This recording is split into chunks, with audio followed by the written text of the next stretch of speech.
চট্টগ্রামের আকবর শাহ এলাকায় পাহাড় ধসে মা মেয়ে সহ 3 জনের মৃত্যু, চলছে উদ্ধার কাজ।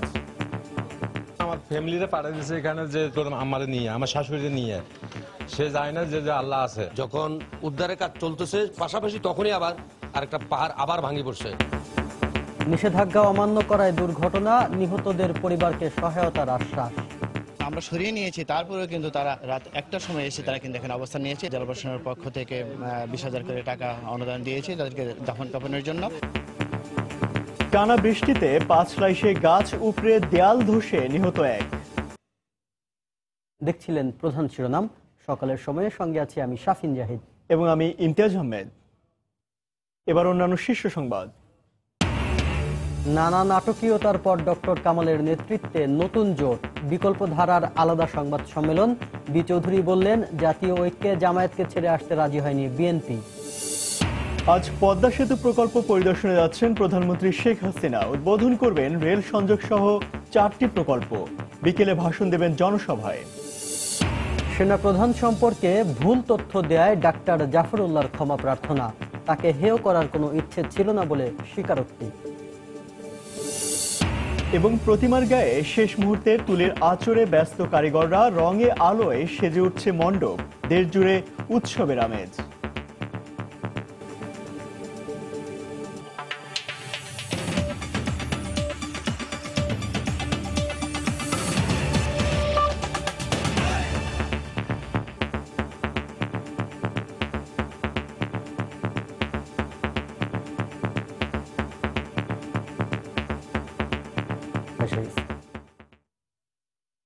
চট্টগ্রামের ফিরোজ শাহ কলোনি এলাকায় পাহাড় ধসে মা মেয়ে সহ 3 জনের মৃত্যু হয়েছে।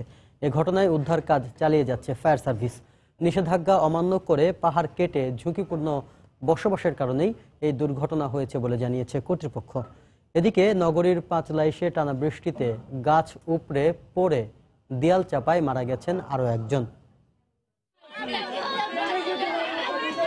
টানা বৃষ্টিতে পাহাড় ধসের আশঙ্কায় সত্য হলো। ঝুঁকিপূর্ণ এলাকা থেকে লোকজনকে সরাতে নানা কর্মসূচি নেওয়া হলেও এবারও এড়ানো যায়নি প্রাণহানি। শনিবার গভীর রাতে চট্টগ্রামের আকবরশাহ থানার ফিরোজ শাহ কলোনিতে পাহাড় ধস হয়। এতে মাটি চাপা পড়ে মা ও মেয়ে সহ 3 জনের মৃত্যু হয়। খবর পেয়ে ঘটনাস্থলে গিয়ে উদ্ধার কাজ চালান ফায়ার সার্ভিস কর্মীরা। অবৈধভাবে পাহাড় কেটে বসতি নির্মাণ করার কারণেই বারবার দুর্ঘটনা হচ্ছে বলে জানান তারা। কানে আওয়াজ হচ্ছে তো 2 বার পাহাড় ভাঙি বলছে। জাটসের পোলা এই দৌড়ে গিয়ে গেছে খালুরে আমার বাসার কে যে আমার নানি পাওয়া যায় না মাটির তলে। একজন আমার মা দেশের থেকে আইসে আমাদের দেখতে গত মঙ্গলবারে, আর বড় বই আর বঞ্জি, মোট 3 জন মানুষ। মোট 3 জন। অবশ্য পাহাড় ঝুঁকিপূর্ণ, তারপরে মনে করেন গরিব বিদায় মনে করেন সবাই খেটে খাওয়া মানুষ বিদায় এখানে বসবাস করতেছে। পাহাড় এমনভাবে কেটে ঘর করা হয়েছে যেগুলা অতি বর্ষায় এটা পাহাড়টা উপরের দিকটা নরম হয়ে এটা ধসে পড়ে। দুর্ঘটনাস্থল পরিদর্শন করে নিহতদের প্রত্যেক পরিবারকে 20,000 টাকা করে সহায়তার ঘোষণা দেন জেলা প্রশাসক। আমরা সরিয়ে নিয়েছি, তারপরেও কিন্তু তারা রাতের অন্ধকারে রাত 1টার সময় এসে তারা কিন্তু এখানে অবস্থান নিয়েছে। এর জন্য এই প্রাণহানির ঘটনা ঘটেছে। আমাদের এখানে 3 জন মৃত্যুবরণ করেছে। তাদেরকে আমরা জেলা প্রশাসনের পক্ষ থেকে 20,000 করে টাকা অনুদান দিয়েছি তাদেরকে দাফন কাফনের জন্য। আর ভবিষ্যতে এই ধরনের কোনো ঘটনা না করে তাই জেলা প্রশাসন তৎপর থাকবে। এইখানের মতো জায়গাতেও তারা ইন করেছে। তো এ বিষয়ে আসলে স্থানীয়ভাবে এখানে যারা ঘর তৈরি করেছে, আমি যেটা বললাম যে আসলে যদি ঘর কেউ তৈরি করে ভাড়া দিয়ে থাকে আমরা তাদের বিরুদ্ধে ব্যবস্থা নিব। আমরা তদন্ত করে আমরা এটা ফাইন্ড আউট করব। এদিকে নগরীর পাঁচলাইশ থানাধীন রহমান নগরে একটি গাছ ভেঙে সীমানা দেয়াল ধসে বসতভিটার ওপর পড়ে। এ সময় চাপা পড়ে লালটু মিয়া নামে এক বৃদ্ধের মৃত্যু হয়। সময় সংবাদ, চট্টগ্রাম। দর্শক, এই মুহূর্তে চট্টগ্রামের ফিরোজ শাহ কলোনিতে দুর্ঘটনাস্থলে আছেন রিপোর্টার পার্থপ্রতি বিশ্বাস। সেখানকার সবশেষ খবরাখবর জানতে সরাসরি চলে যাচ্ছি তার কাছে। পার্থ, কিছুক্ষণ আগে তিনি এখানে পরিদর্শন করেছেন, তবে আমরা যেমনটি বলেছিলাম গত আজ রাত 1:30টায় এই ঘটনাটি ঘটেছে এবং এই মা এবং মেয়ে লাশ উদ্ধার করেছে। তবে যিনি নানি লক্ষ্মীপুর থেকে এখানে বেড়াতে এসেছিলেন তার লাশটি এখানে কিন্তু উদ্ধার করা এখনো সম্ভব হয়নি। তো সেক্ষেত্রে আমরা দেখেছি এখানে আপনার ফায়ার সার্ভিসের পক্ষ থেকে কিন্তু লাশটি উদ্ধারের চেষ্টা চালানো হচ্ছে। তো সেক্ষেত্রে আমরা যেমনটি আসলে বলছিলাম, প্রতি বছরই কিন্তু বৃষ্টি আসলেই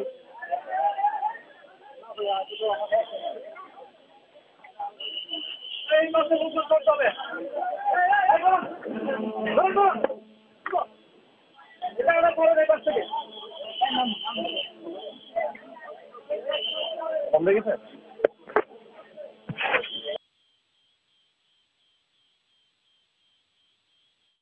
দর্শক, চট্টগ্রামের ফিরোজ শাহ কলোনিতে পাহাড় ধসের সবশেষ খবরাখবর জানাতে সেখান থেকে আমাদের সঙ্গে যোগ দিয়েছিলেন সহকর্মী পার্থপ্রতিম বিশ্বাস। আজ পদ্মা সেতুর প্রকল্প এলাকা পরিদর্শন করে রেল সংযোগ সহ 4টি প্রকল্প উদ্বোধন করবেন প্রধানমন্ত্রী শেখ হাসিনা। বেলা 11টার দিকে প্রথমে মাওয়ায় কাজের অগ্রগতি দেখবেন প্রধানমন্ত্রী। শেষ পর্যন্ত সেতুর নাম পদ্মা বহুমুখী সেতু চূড়ান্ত হয় প্রধানমন্ত্রী এ নামেই সেতুর নাম ফলক উদ্বোধন করবেন। পাশাপাশি ঢাকা মাওয়া ও ভাঙা এলাকায় 6 লেনের মহাসড়কের কাজের অগ্রগতি দেখে মাওয়ায় সাইড রেল লাইন লিঙ্কের কাজের উদ্বোধন করবেন তিনি। পরে মাওয়া কান্দিপাড়া এলাকায় 1300 মিটার স্থায়ী নদী শাসন কাজের উদ্বোধন করে শিবচরে যাওয়ার কথা রয়েছে প্রধানমন্ত্রী শেখ হাসিনার। সেখানে ইলিয়াস আহমেদ চৌধুরী কাঁঠালবাড়ি ফেরিঘাটে জনসমাবেশে ভাষণ দেবেন তিনি।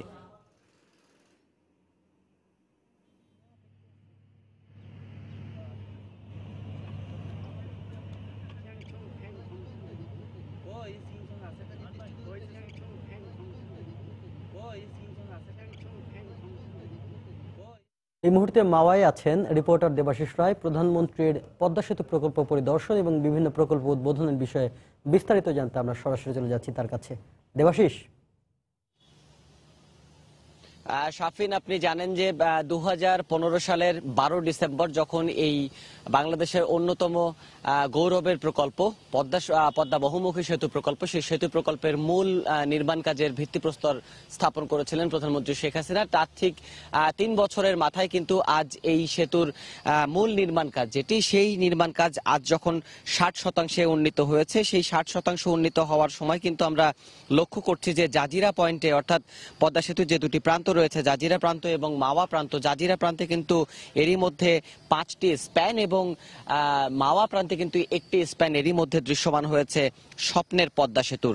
সেই 60% কাজের অগ্রগতি পরিদর্শন এবং তার পাশাপাশি বেশ কিছু কাজের উদ্বোধন করার জন্য কিন্তু প্রধানমন্ত্রী শেখ হাসিনা আর ঘন্টা 3 মাথায় এই মাওয়া প্রান্তে এসে উপস্থিত হবেন, আমরা কার্যসূচি অনুযায়ী যেমনটি জেনেছি।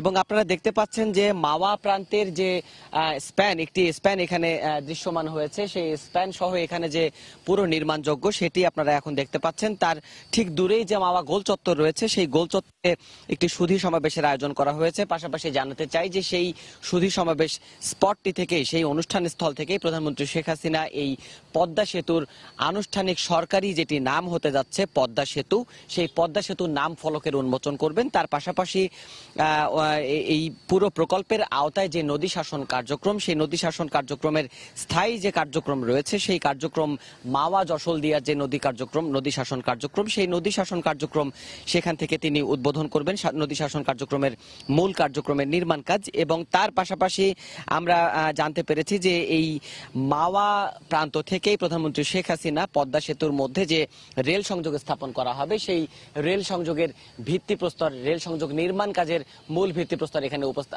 ভিত্তিপ্রস্তর দেবেন।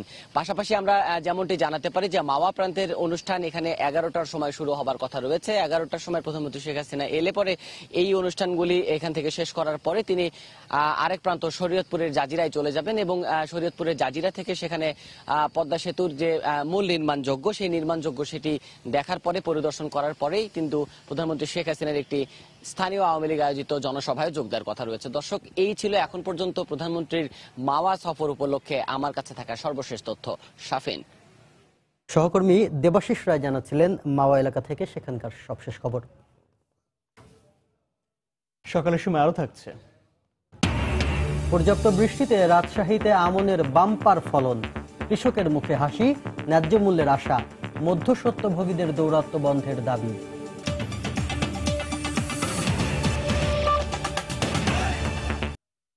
জাতীয় ঐক্য প্রক্রিয়ার বৈঠক নিয়ে দিনভর নাটকের পর পূর্ব নির্ধারিত বৈঠকটি বাতিল করে ডক্টর কামাল হোসেনের নেতৃত্বে নতুন জোট জাতীয় ঐক্য ফ্রন্ট ঘোষণা করা হলো। গতকাল সন্ধ্যায় জাতীয় প্রেস ক্লাবে সংবাদ সম্মেলন ডেকে পুরনো 7 দফা দাবি তুলে ধরলেন নেতারা। এদিকে বারিধারায় আলাদা সংবাদ সম্মেলনে জাতীয় ঐক্য প্রক্রিয়া নিয়ে একরাশ অভিযোগ করেন বিকল্পধারার নেতারা। জামাতকে ছেড়ে আসতে বিএনপির পক্ষ থেকে সায় মেলেনি বলে জানান বদরুদ্দোজা চৌধুরী।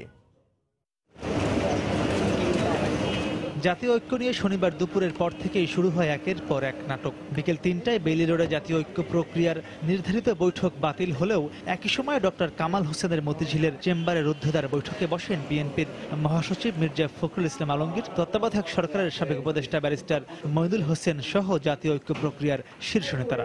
বৈঠক শুরুর কিছুক্ষণ পর সেখান থেকে বেরিয়ে যান ব্যারিস্টার মইনুল। এর কিছু পরে বৈঠক থেকে বেরিয়ে মির্জা ফখরুল পাশের ভবনে ব্যারিস্টার মওদুদ আহমেদের সঙ্গে আলাদা বৈঠক করে আবারও ডক্টর কামালের চেম্বারে ফিরে আসেন। এরই মধ্যে খবর আসে বিকেল 4টায় পূর্ব নির্ধারিত বেইলি রোডের বৈঠকে এসে ডক্টর কামালকে না পেয়ে ক্ষোভ নিয়ে ফিরে গেছেন বি চৌধুরী সহ বিকল্পধারার নেতারা।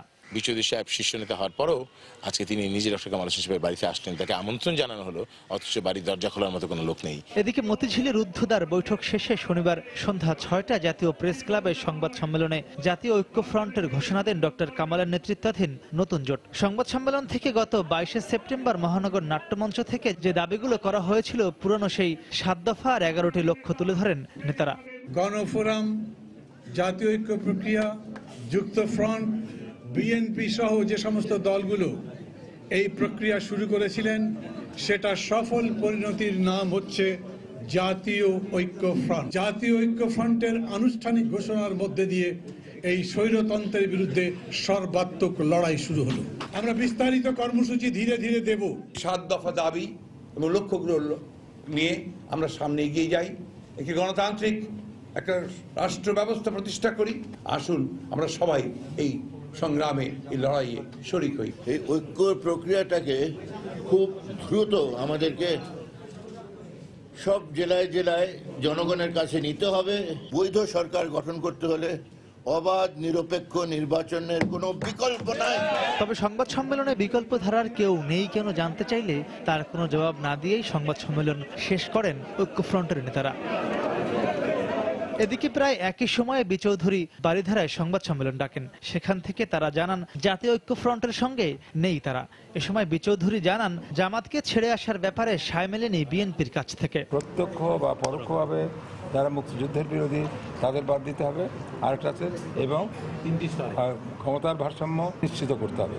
এখন কেউ যদি এটা ভুলে যায়, এই কথা না তুলতে চায়, এর দায়িত্ব তো আমি নেব না। স্বাধীনতা বিরোধীদের সাথে পরোক্ষ কোনো ঐক্যের যে অপচেষ্টা চলছে তার সাথে বিকল্প ধারার কোনো সম্পর্ক নাই। ঐক্য গঠনে প্রতিটি পদে তাদের সঙ্গে লুকোচুরি করা হয়েছে বলে অভিযোগ করেন জাতীয় ঐক্য ফ্রন্টের বাইরে থাকা বিকল্প ধারার নেতারা। পরবর্তী পর্যায়ে আমরা মাহমুদ রাকিব, সময় সংবাদ, ঢাকা।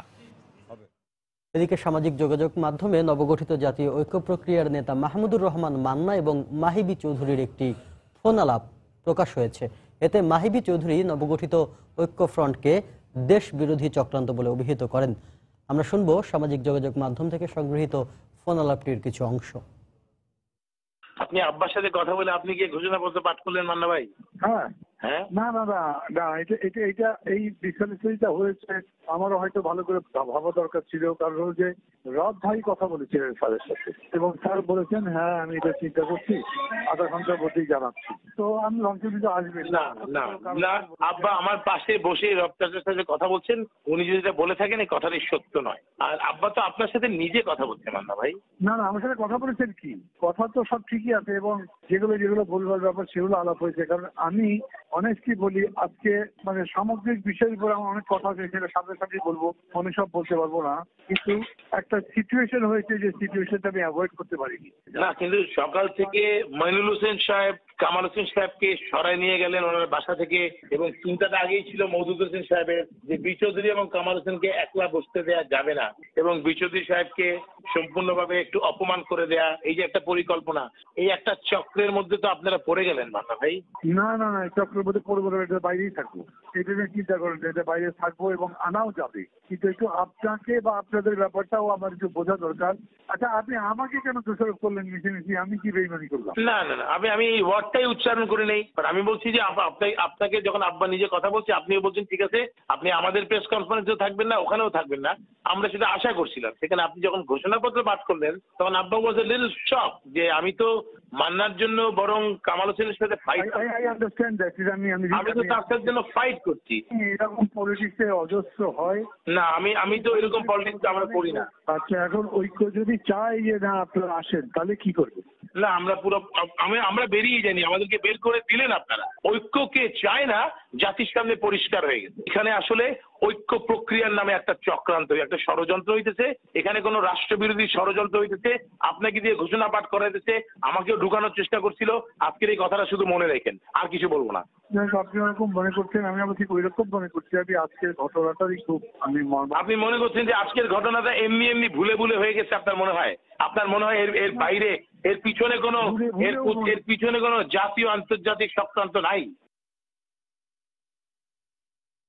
টেলিভিশন টক শোতে সেনা প্রধান সম্পর্কে ভুল তথ্য উপস্থাপন করায় দুঃখ প্রকাশ করে ক্ষমা চেয়েছেন বিএনপিপন্থী বুদ্ধিজীবী ও গণস্বাস্থ্য হাসপাতালের ট্রাস্টি ডাক্তার জাফরুল্লাহ চৌধুরী। গতকাল সকালে রাজধানীর ধানমন্ডিতে গণস্বাস্থ্য কেন্দ্রে সংবাদ সম্মেলনে বক্তব্য রাখেন তিনি। সেনা প্রধানকে হেয় করার তার কোনো ইচ্ছে ছিল না বলেও জানান জাফরুল্লাহ চৌধুরী। আমি 9 অক্টোবর 2018 তারিখে রাত 10টায় তাদের একটি টক শোতে অংশ নেই। আলোচনাকালে আমি দেশের বর্তমান সেনাপ্রধান জেনারেল এম.এ. আজিজ আহমেদ সম্পর্কে অসাবধানতা বশত একটি ভুল তথ্য উল্লেখ করেছিলাম। জেনারেল আজিজ একজন দক্ষ আর্টিলারি সেনা কর্মকর্তা। ভুল বক্তব্য এবং শব্দ বিভ্রাটের জন্য আমি আন্তরিকভাবে দুঃখিত ও মর্মাহত।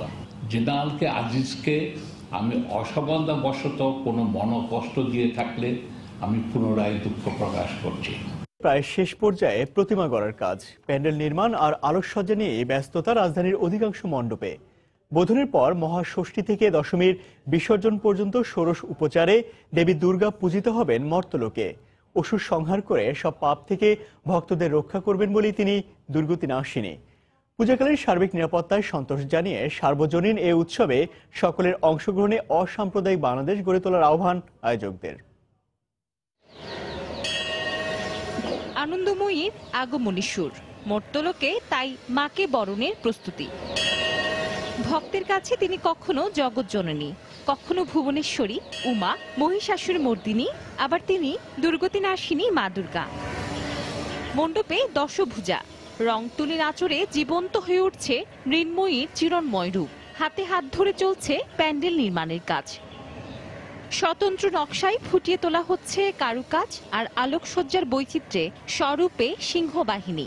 আমি যত স্টাইল করি না কেন, ভক্তির ব্যাপারটা আমি মাথায় রাখি, যে এটা দেখলেই যেন ভক্তি আসে। 24 ঘন্টায় আমরা কাজ করতেছি, ঘুমার কোনো চিন্তা ভাবনা নাই। কাজ শেষ কোন কালে করবো এই চিন্তা ভাবনায় আমরা আছি। ভারতের যে প্রখ্যাত তীর্থধামগুলি আছে, গয়া, কাশী, মথুরা, বৃন্দাবন, কালীঘাট, আমরা আমাদের এই পূজা মণ্ডপে সেই প্রসিদ্ধ তীর্থধামগুলির আমরা স্থান করে দিয়েছি। সকল জাতি, বর্ণ, ধর্মের মানুষের অংশগ্রহণে বিশ্বজনীন পুজোর অপার্থিব আনন্দে পরিপূর্ণ হোক হৃদয়, উৎসব হোক সার্বজনীন, এমনটাই প্রত্যাশা আয়োজকদের। পূজাটা একটা নিজের আমার, কিন্তু উৎসব হলো সবার, এবং এই উৎসবের মধ্যে দিয়ে কিন্তু আমাদের সমাজে যে আমরা যে সম্প্রীতির কথা বলি, সৌহার্দ্যের কথা বলি, সেই বন্ধনের জায়গাটা আমাদেরকে তৈরি করতে হবে। আমি মনে করি যে কোনো অনাকাঙ্ক্ষিত ঘটনা ঘটবে না, আমরা সুন্দরভাবে এই উৎসবের পরিসমাপ্তি ঘটাবো। গতবারের তুলনায় 4টি বেড়ে এবার ঢাকা মহানগরে 234টি পূজা মণ্ডপে শারদীয় দুর্গোৎসব অনুষ্ঠিত হবে। প্রকৃতিতে শরৎ, মণ্ডপে মণ্ডপে চলছে শারদীয় দুর্গোৎসবের প্রস্তুতি। মা আনন্দময়ীর আগমনকে ঘিরে সারা পৃথিবীর সকল ভক্তের মনে পৌঁছে যাক ন্যায়, সত্য ও সুন্দরের বার্তা। জয় হোক মানবতার। মৌসুমী মৌ, সময় সংবাদ, ঢাকা। সকালের সময়ে আরো থাকছে মাছের খাবারের নিম্নমান আর ঊর্ধ্বমূল্যে লোকসানের মুখে ময়মনসিংহের মৎস্য খামারিরা। রপ্তানির সুযোগ যাচাইয়ে নভেম্বরে দেশে আসছেন 28 দেশের প্রতিনিধি।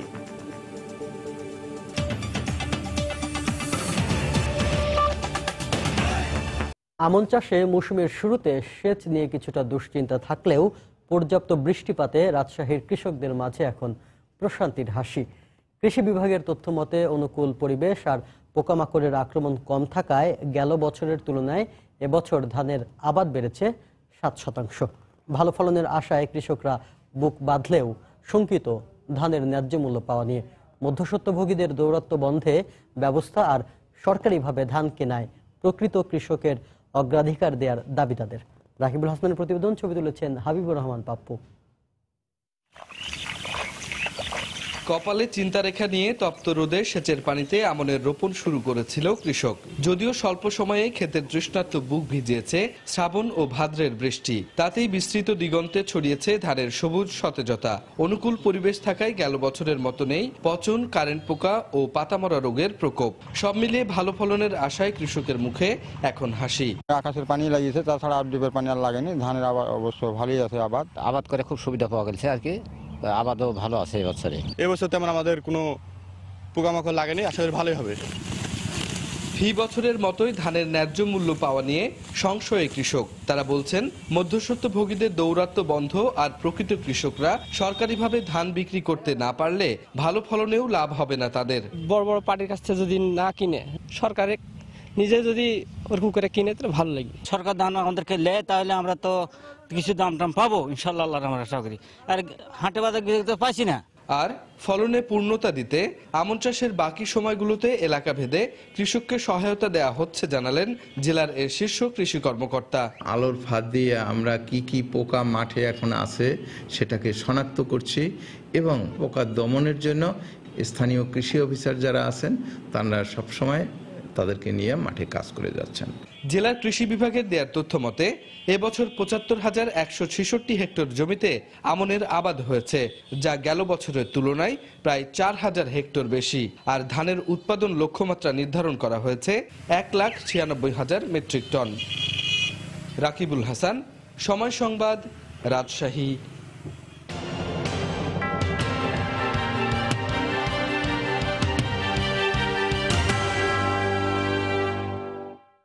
নির্বাচন সামনে রেখে অশুভ শক্তি যাতে মাথাচাড়া দিয়ে উঠতে না পারে সেজন্য সবাইকে ঐক্যবদ্ধ থাকার আহ্বান জানিয়েছেন খাদ্যমন্ত্রী অ্যাডভোকেট কামরুল ইসলাম। গতকাল বিকেলে কেরানীগঞ্জে মুক্তিযোদ্ধা কমপ্লেক্সে এক অনুষ্ঠানে বক্তব্য রাখেন তিনি। আগামী নির্বাচনে উন্নয়ন ও মুক্তিযুদ্ধের পক্ষের শক্তিকে আবারও নির্বাচিত করতে নৌকায় ভোট দেওয়ারও আহ্বান জানান খাদ্যমন্ত্রী। অসাম্প্রদায়িক বাংলাদেশকে যারা সাম্প্রদায়িক বাংলাদেশ যারা বানাতে চায়, সেই অশুভ শক্তি আরেকবার যাতে মাথাচাড়া দিয়ে না উঠতে পারে তার জন্য আবার আমরা সবাই ঐক্যবদ্ধভাবে আমরা সজাগ থাকবো, তাদেরকে প্রতিহত করব।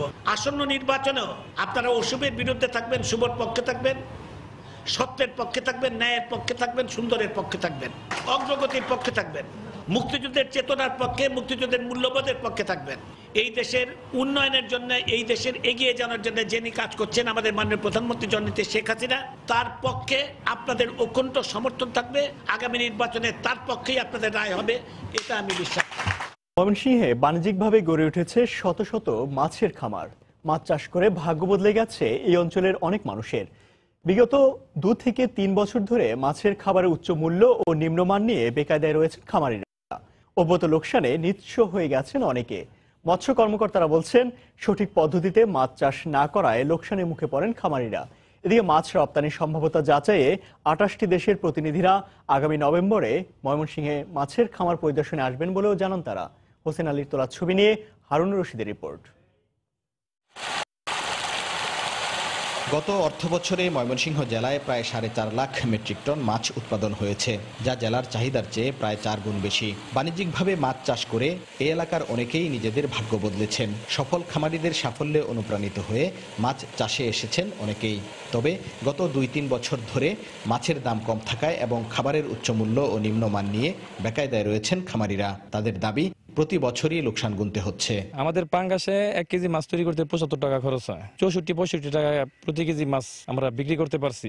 লেবারের জায়গায় গিয়ে আমরা কোনো সময় কম দিতে পারি না, যার জন্য আমরা মাছের যে জমিগুলা নিচ্ছি আমরা এগুলা এখন ঘাটতি পূরণ করে দিতে পারতেছি না। যারা নগদ খাওয়াইতেছে তারা 10-12 হাজার টাকা প্রতি টনে লস, আর যারা বাকি খাওয়াইতেছে 20,000-30,000 টাকা লস খায় এখন ব্যাংক লোন পর্যন্ত শোধ করতে পারতেছে না। মাঠ পর্যায়ের মৎস্য কর্মকর্তারা বলছেন সঠিক পদ্ধতিতে মাছ চাষ না করায় লোকসানের মুখে পড়েন খামারিরা। আর জেলা মৎস্য মাছ রপ্তানির সম্ভাব্যতা যাচাইয়ে বিভিন্ন দেশের প্রতিনিধি নভেম্বরে এখানকার মাছের খামার পরিদর্শনে আসবেন। চিশাল উপজেলার যে সকল মৎস্য চাষীগণ আছেন এবং মৎস্য খামারি মালিকগণ আছেন, তারা মাছ চাষে কিন্তু সঠিক ব্যবস্থাপনা অনুসরণ করেন না। ইউরোপীয় মিশনকে তাদেরকে যদি আমরা সন্তুষ্ট করতে পারি, স্যাটিসফাইড করতে পারি যে আমাদের মাছটা নিরাপদ, তারা যদি দেখে সন্তুষ্ট হয়, আশা করি ইনশাল্লাহ আমাদের অচিরে আমাদের এই সমস্যাগুলোর সমাধান হবে। জেলার বাণিজ্যিক মাছের খামার রয়েছে ৬,৩৭১টি, আর মাছ চাষির সংখ্যা প্রায় ১০১ লাখ। দেশের মোট মাছ উৎপাদনের ১১ ভাগই উৎপাদন হয় ময়মনসিংহ জেলায়, আর পাঙ্গাসের মোট উৎপাদনের ৫০ ভাগই হয় এখানে। মাছের খাবারের দাম ও মান নিয়ন্ত্রণ এবং বিদেশে রপ্তানি করা গেলে এ অঞ্চলে মাছের উৎপাদন আরও বাড়বে বলে মনে করেন সংশ্লিষ্টরা। ত্রিশালের মঠবাড়ি থেকে হারুনুর রশিদ, সময় সংবাদ, ময়মনসিংহ। সকালের সময়ের শীর্ষ সংবাদগুলো জানিয়ে দিচ্ছি আরেকবার।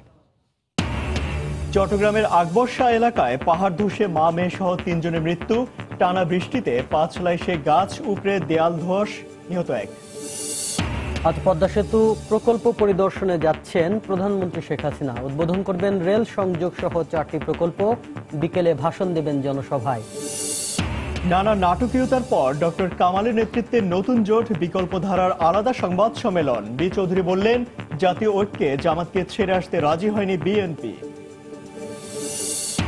এবং প্রতিমার গায়ে শেষ মুহূর্তের তুলির আঁচড়ে ব্যস্ত কারিগররা। রঙে আলোয় সেজে উঠছে মণ্ডপ, দেশ জুড়ে উৎসবের আমেজ।